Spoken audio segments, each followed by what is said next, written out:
Pocket is there for Schlee. He'll buy some time. Heave it to the end zone at the back, and it's incomplete. And the ball game is over. Vanderbilt with the upset in week 1. Man, what an insane start to the season. From blowouts to close games to upsets, we got everything we could wanted. Week 0, week 1, we're going to talk about in this video, and I'm going to give you guys my rankings 1 to 25. Let's get into it. Starting off at number 1, we have the Georgia Bulldogs. They played Clemson in Atlanta and absolutely throttled this Clemson team, 34-3. This game was even close after the half. At halftime, it was 6-0. Both teams looked a little groggy. Clemson couldn't get anything going to save their lives. That offense with Garrett Riley really hasn't taken any strides at all. Cade Klubnik is a horrific quarterback. He's not accurate. He always makes the wrong decisions.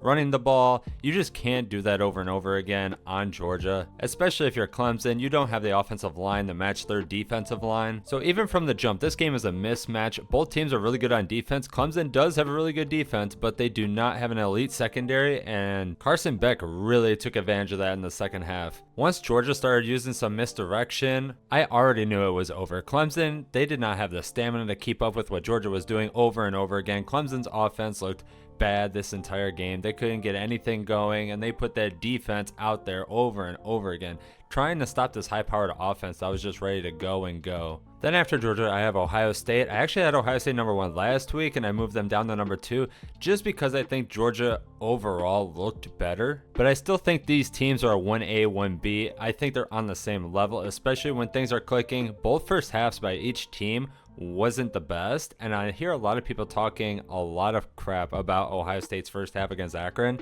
But look, Georgia's first half against Clemson was awful. Clemson has an awful offense just like they did last year. And really the only difference is obviously Akron doesn't have the talent that Clemson has. I never said that, but looking at it from this perspective, Georgia did not start fast. They started slow. 6.5 points is horrible. 17.5 for Ohio State against Akron is also horrible. So when you match that, all you have to go off against is the second halves. And Ohio State scored 35, Akron scored 3.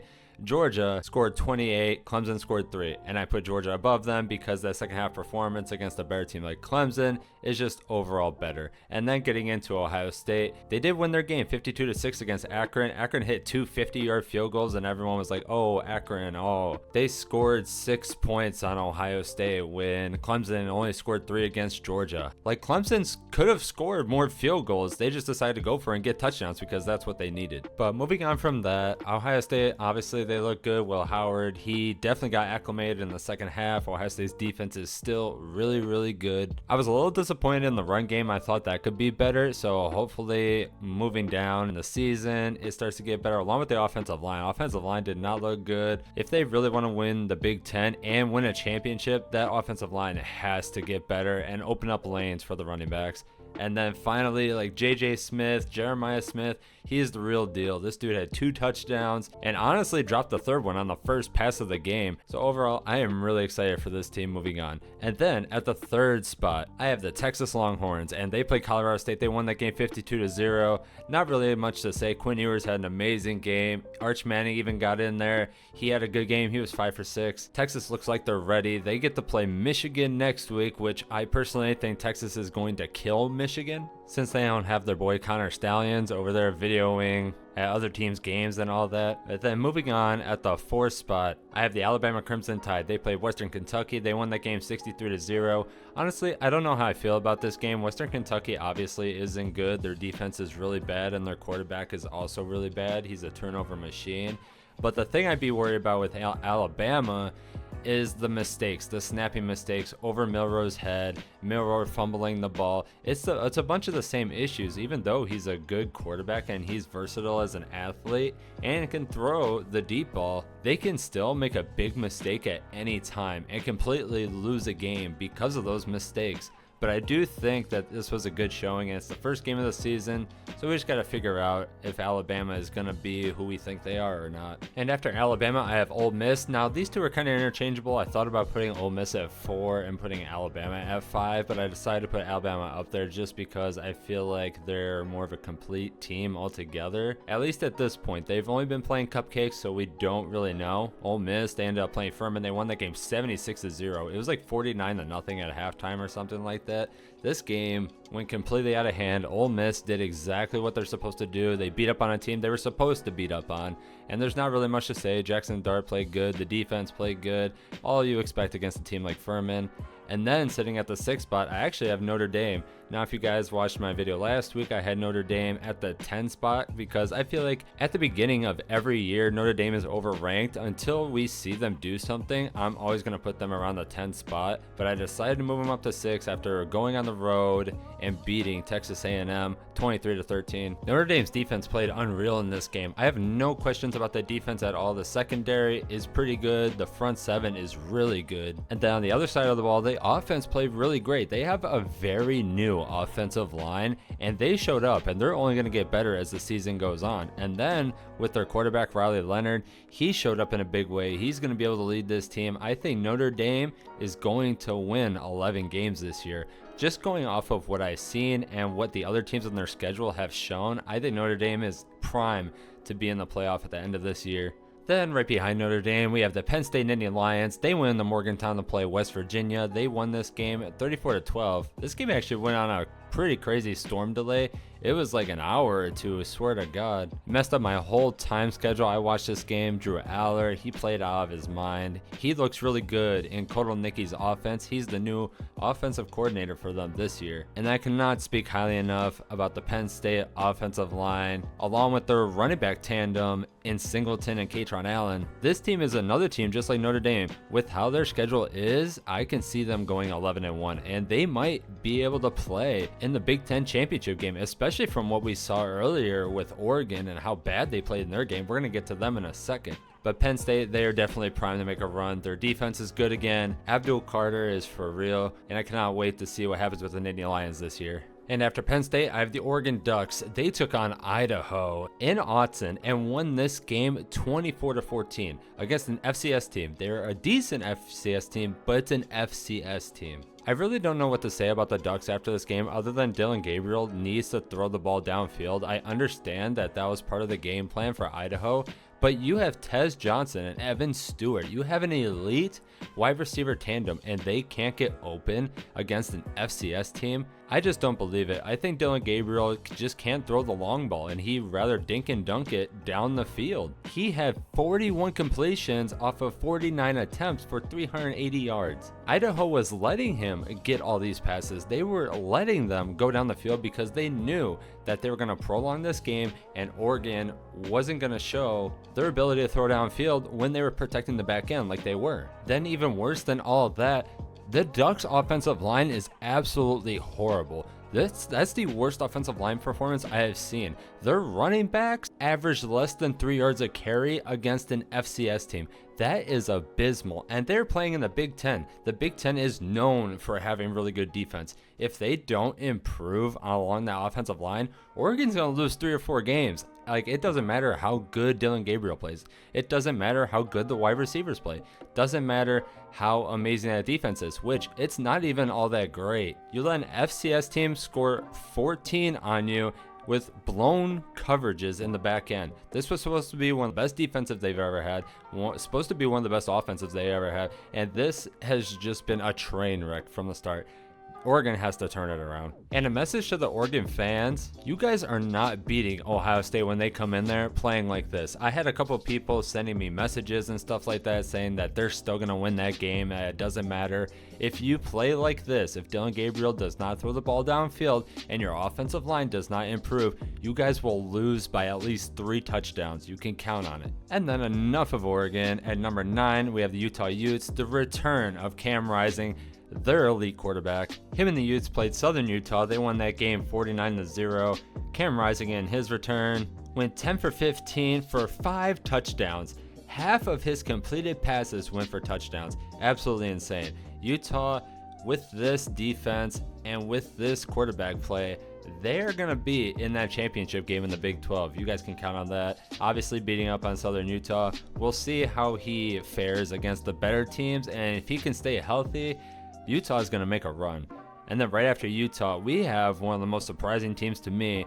Rounding out the top 10, the Miami Hurricanes. They went down to Gainesville and just completely blew out the Gators. Now, I know Florida isn't good, but just to go into an SEC team like that and blow them out when Miami has been inconsistent for a really long time now, it speaks volumes to where these teams are. And now we have Miami. They're the best team in the ACC to me. Virginia Tech lost. I was high on them. Florida State is absolute garbage. They lost both of their games to Georgia Tech and Boston College. And then you have Clemson that still doesn't have an offense, and they got blown out by Georgia. And then adding on top of all of that, Miami's schedule is absolutely trash. They don't play anyone that's really good. They play Florida State and Virginia Tech, but that's about it. Miami fans have to be ecstatic with how this is going to turn out, because I think they're going to win 11 games, maybe even 12, and go the full way and be undefeated. And by the way, their quarterback Cam Ward that they got from Washington State, absolutely amazing. This guy is going to be great for them this season, and I cannot wait to see the U being back and them hosting a playoff game or getting into the Final Four. Then moving on past them, at the 11th spot, I have the Michigan Wolverines. They won in the Big House against Fresno State and looked completely awful doing it. This game was close the entire time. It was 16-10, I think, going into the fourth quarter. And if I was a Michigan fan, I would really be worried about the offense. Dylan Edwards, I've been saying this for 3 years now, he is not that great as a running back. He was 11 for 27 in this game. 11 carries for 27 yards for the cover athlete is completely unacceptable. With the amount of hype that this man has had every single year and in the offseason, he should be putting up at least 80 plus yards a game, and it should just be on recurring for this guy, especially against a group of 5 team at home. It's just unacceptable. And then their quarterback situation with Warren, he's the passer, but he's not that mobile, and honestly he's not that accurate either. But then you got the athlete on the other hand, Alex Orji.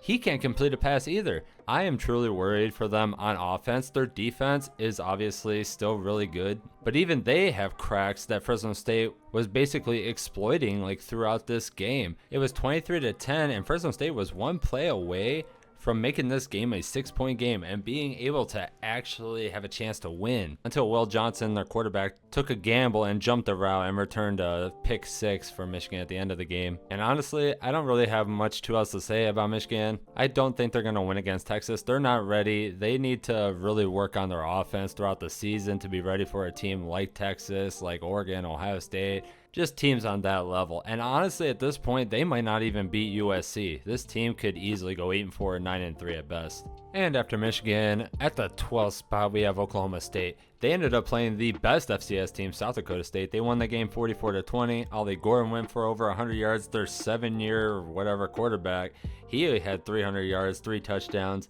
And Oklahoma State is what I say they are every single year. They're a team with a great offense with a really bad defense. I don't care what anyone says. A lot of people in the offseason have been saying that this team will probably win the Big 12, and I just do not agree at all. Their defense just isn't ready. They gave up 400 yards almost to an FCS team. When they play teams with way better offenses, what do you guys think are going to happen? What do we think is going to happen? They're going to get into shootouts, and if they can't stop these teams when it matters, they're going to lose these games. I think that they're going to be like 9-3. They're going to be 10-2 at best, and I do not think that they're going to be playing for a Big 12 championship. Then after Oklahoma State, we have the Missouri Tigers. They won their game against Murray State 51-0 at home. Not really much to talk about in this game. They did what they had to do. Running the ball, they did not do that well. They did pass the ball a lot. Them and Drew Pine, their backup. I don't know how to feel about Missouri. I also think this is a team that's going to go 8-4 and 9-3 this year. They do have a good defense. After watching that game, they do seem like they brought back a decent amount of production, and they're ready to like bulk up against the bigger teams in the SEC. But I just don't think that they're ready to beat teams like Alabama, Georgia, and stuff like that. Even though they do have an easy schedule, if they do make it down to the SEC championship game, there's no way that they're going to beat the best team in the SEC, which will be there with them. And then moving on after them, I have the Kansas State Wildcats with their new quarterback, Avery Johnson. And honestly, he did not perform that well. He had 150 yards with 2 touchdowns and 1 interception. But against a team like Tennessee Martin, I just don't think that's good enough. I know this is his first time starting and really being the leader of this team, but I still think you got to be better against teams like this. They won the game 41-6, and honestly, the only thing I was impressed with was DJ Giddens, their running back. He had 130 yards rushing, and he averaged about 10 yards per carry. I do believe in Kansas State. I do think they're a pretty good team. They might get to the end if Avery Johnson's able to just learn and improve throughout the season. They might be the team to play Utah in the Big 12 championship game. Then getting back to the SEC, rounding out my top 15, we have the Tennessee Volunteers. They played Chattanooga, another FCS team, and they won this game 69-3.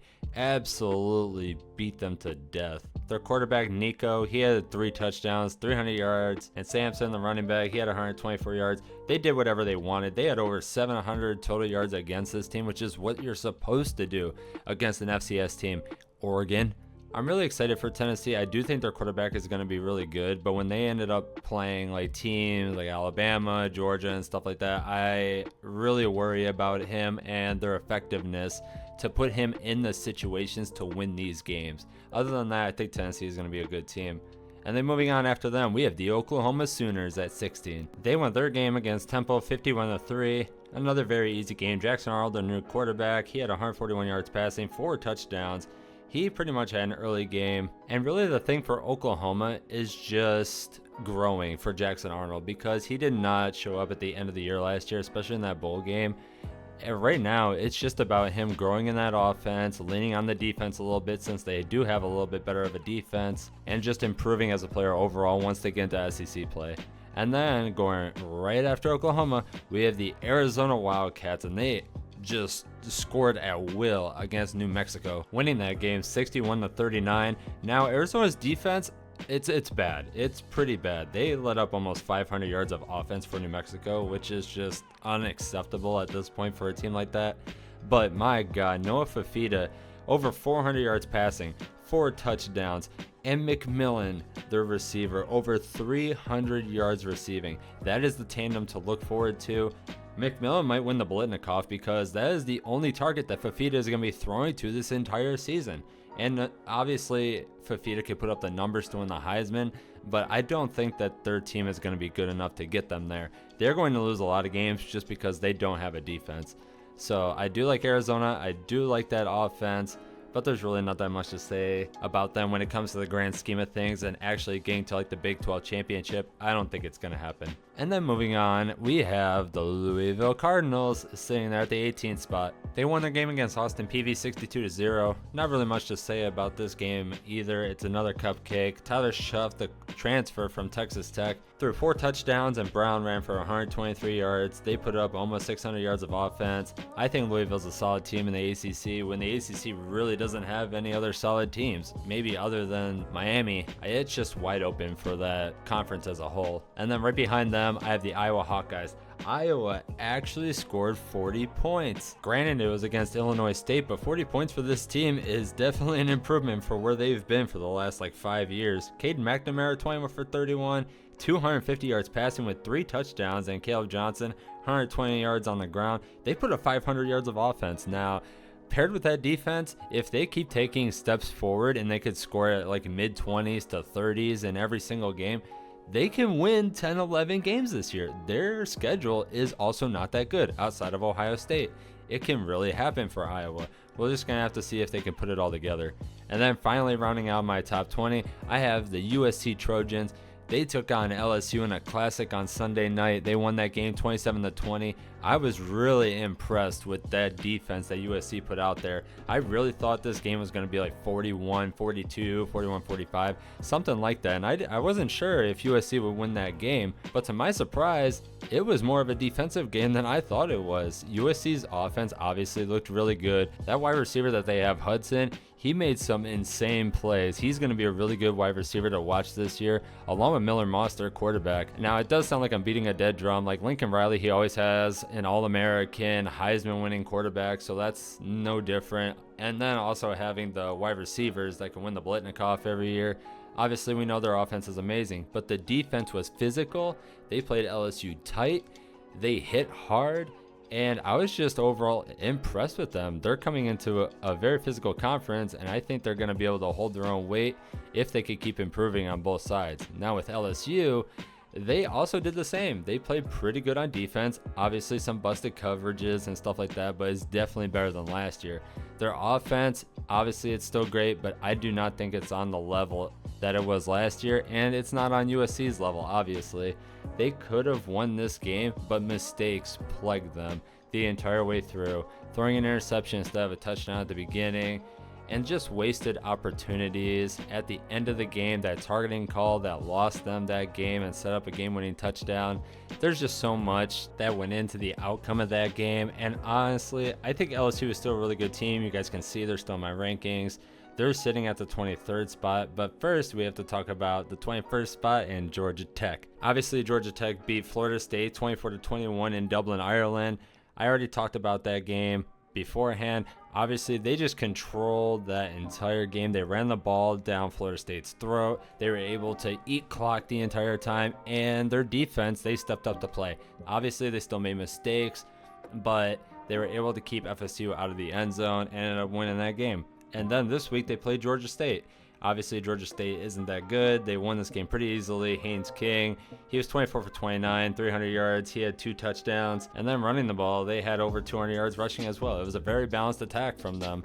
And honestly, I think Georgia Tech can make a run. I think they're a pretty good ACC team if they can stay consistent and not make any of the mistakes. Then after Georgia Tech, I have NC State. Now, NC State, obviously, I don't think that they're world beaters or anything. They won their game against East Carolina 38-22. Is very underwhelming for the hype that Grayson McCall and this team got. But I feel like we do this every single year with NC State. They win like 8 games, maybe 9, but they're always in that tier. 7 to 9 wins every single year. They're always at the tail end of the rankings, and they do this. They're consistently like back there. They're just a well-coached team that gets like some good transfers and they make some noise, but they're overall just not that good. And then after them, obviously, we have LSU. That's where I decided to put them above Clemson because Clemson's loss was just embarrassing. At least LSU's loss was a lot better than that. Now in the AP poll, they have LSU at 18. They only moved back a few spots, which I think is more SEC bias than anything. They definitely should move to the 20s